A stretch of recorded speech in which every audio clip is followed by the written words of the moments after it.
Assalamualaikum warahmatullahi wabarakatuh. Saya Sudarni, mahasiswa alih kredit S1 Kebidanan Universitas Kusuma Husada, Surakarta.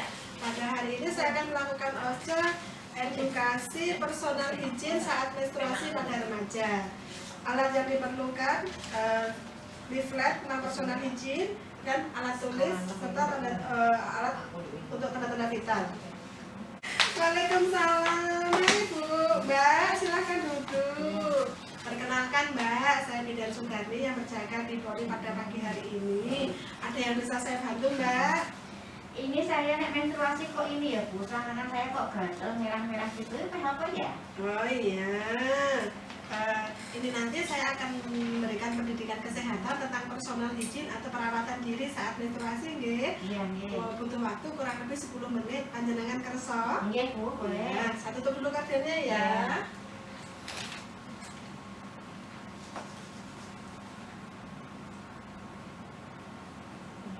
Sebentar saya catat dulu namanya ya.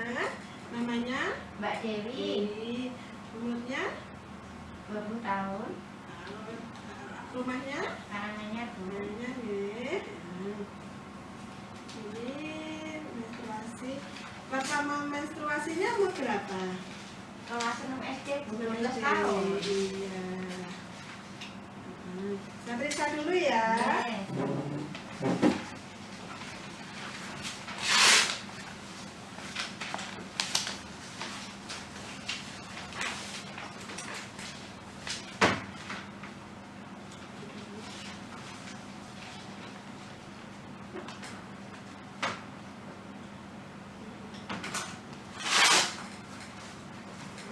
Bareng dulu ya, saya lihat kelipatan di pahanya tuh kayak apa ya. Apa itu? Ayo, Mbak D, ini hasil tensinya bagus ya, Ya. 110/70, Ya, normal, nadinya 86, pernapasannya 20, suhunya 36,4. Nah, nanti waktu saya periksa di lipatan pahanya atau selangkangannya itu memang tampak kemerahan, itu Iya. biasanya karena iritasi. Mohon maaf, ini jenengan ganti pembalutnya sehari berapa? Kedua Bu. Cuma 2 kali. Oh. Iya. Sebelumnya belum pernah periksa ke tempat lain ya? Belum. Ya. Pernah mendengar personal hijin saat menstruasi gitu belum? Atau personal hijin gitu apa gitu? Nggih, nek saya pokoknya nek mandi itu sedina ping 2. Iya. Panasnya pakai sampo. Oh iya. Ini akan saya jelaskan nggih. Nah, jadi personal hijin saat menstruasi itu perilaku yang berkaitan dengan tindakan untuk memelihara kesehatan dan upaya menjaga kebersihan pada daerah kewanitaan terutama pada saat menstruasi. Nah, ini juga ada leaflet ini ya, nanti bisa sambil dibaca ya. Isinya sama.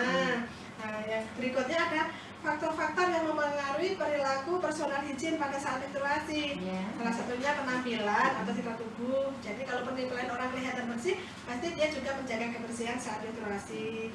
Kemudian praktek sosial ya. Kelompok-kelompok sosial dapat mempengaruhi perilaku hijin. Pada anak-anak yang selalu dimanja, pasti akan terjadi perubahan pola perilaku hijinnya. Berikutnya itu faktor ekonomi.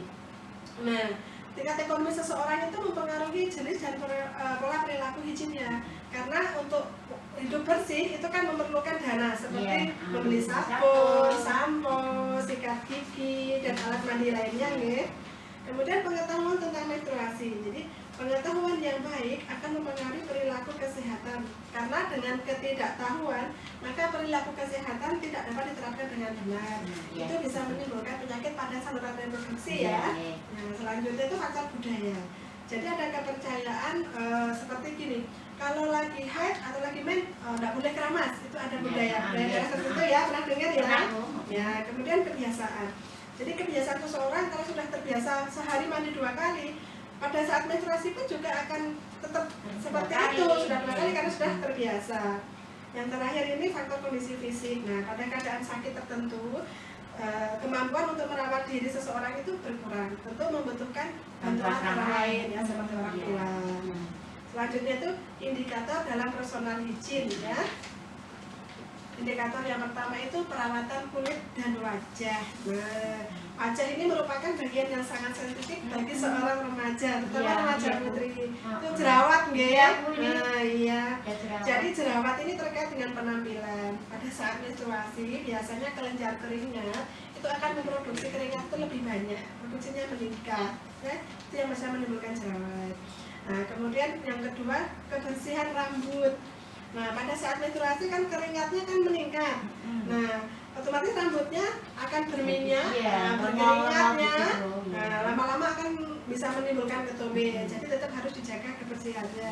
Baik rambut yang maupun rambut kemaluan juga ya. Jadi rambut kemaluan tidak boleh dicabut ya. Nanti bekas lubang bekas cabutannya itu bisa tempat masuknya kuman, jamur atau mikroorganisme. Nah, selanjutnya kebersihan tubuh dan organ genital. Nah, udara yang panas dan lembab itu dan berkeringat ini bisa membuat tubuh kita lembab, terutama tubuh bagian dalam. Nah, seperti yang tadi di lipatan-lipatan itu kan bisa ada kemerahan ya, itu bisa bisa menimbulkan kuman itu mudah berkembang biak, bisa menimbulkan bau yang tidak sedap. Jadi tetap harus dibersihkan dengan cara yang baik dan benar. Ya. Selanjutnya kebersihan pakaian sehari-hari. Ya, jadi tetap harus mengganti pakaian ya sehari, terutama pakaian dalam. Ya, pakaian dalam itu harus sering diganti. Pilih bahan yang mudah penyerap keringat seperti bahan dari katun atau kaus ya. Hindari pemakaian celana dalam yang terlalu ketat, itu bisa menyebabkan iritasi. Mbaknya kayaknya suka pakaian dalam yang ketat-ketat. Iya, pakai yang ketat-ketat itu loh Bu. Kan Ya, itu yang bikin menyebabkan iritasi selangkangannya gitu ya. Nah, yang paling penting ini adalah penggunaan pembalut. Jadi pilihlah pembalut yang bersih, yang tidak berwarna, tidak mengandung parfum dan memiliki daya serap tinggi. Sekarang kan sudah zaman banyak ya, banyak pilihan di minimarket atau di warung-warung terdekat itu kan banyak pembalut-pembalut yang daya serapnya tinggi. Nah, apabila di permukaan pembalut itu ada gumpalan darah, sebaiknya segera diganti karena gumpalan darah itu bisa menjadi tempat berkembang biaknya kuman, jamur dan mikro. Nah, kemudian ini yang paling penting, tindakan yang harus dilakukan personal hygiene pada saat menstruasi. Ini yang pertama, mencuci muka 2-3 kali sehari, ya, mencegah timbulnya jerawat. Tadi kan berminyak, ya. Nah, kemudian mencuci rambut atau keramas paling tidak ya 2 hari sekali. Kemudian mandi dengan air bersih dan sabun minimal ya 2 kali sehari. Kemudian memotong kuku. Nah, kukunya agak panjang, nanti dipotong ya. Memotong dan membersihkan kuku. Mencuci tangan dengan sabun dan air mengalir sebelum dan sesudah memegang alat kewanitaan ya, alat genitalia.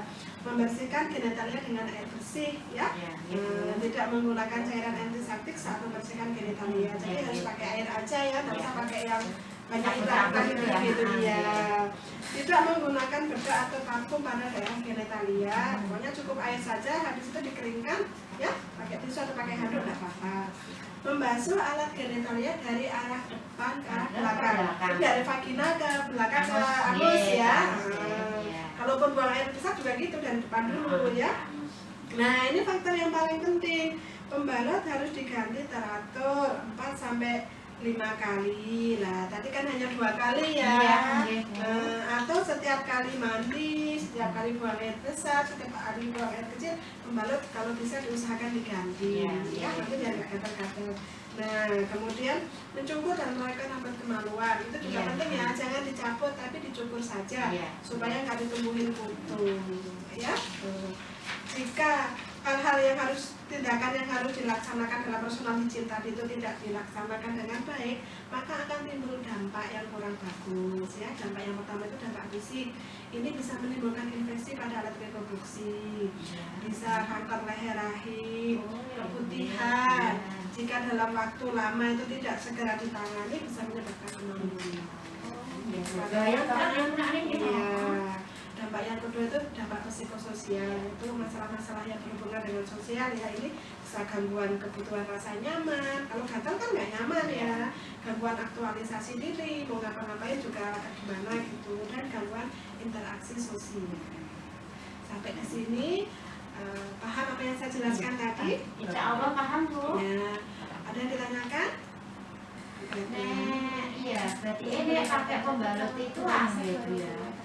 Sehari aku bukan 2 tong ya. Kurang kalau 2 kali. Jadi mulutnya itu baiknya minimal tuh ya 4 sampai 5 kali, Iya. atau setiap kali kelihatan banyak atau ada gumpalan, kadang kan ada darah Iya, yang gumpal di permukaan itu, kalau pas pipis atau pas buang air besar diganti saja ya. Bisa diulangi tadi hal tindakan apa yang harus dilaksanakan personal hygiene itu tadi? Cuci mukanya berapa kali? Cuci mukanya Bu bisa 2 sampai 3 kali ya. ya. Mandinya sehari 2 kali. Iya. Keramasnya Bu, keramasnya itu bisa 2 hari 1 kali. Iya. Terus harus ganti pembalutnya balutnya, ya, pas Ini- sampai 5 kali atau iya. terasa tidak nyaman. Ini untuk kasus Mbak D ini kan karena ya celananya juga jangan terlalu ketat ya, Iya, pakainya iya, agak iya, lepas sedikit Bu. ya. Iya. Iya. Ya, demikian dari pendidikan kesehatan tentang personal hygiene dari yang Ibu sampaikan. Semoga bermanfaat untuk Mbak D ke depannya Iya, insya ya. Allah manfaat sekali, matur nuwun Pak Iya, Bu. sama-sama Mbak D. Sekarang Ibu pamit dulu, nggih, matur nuwun ya Bu.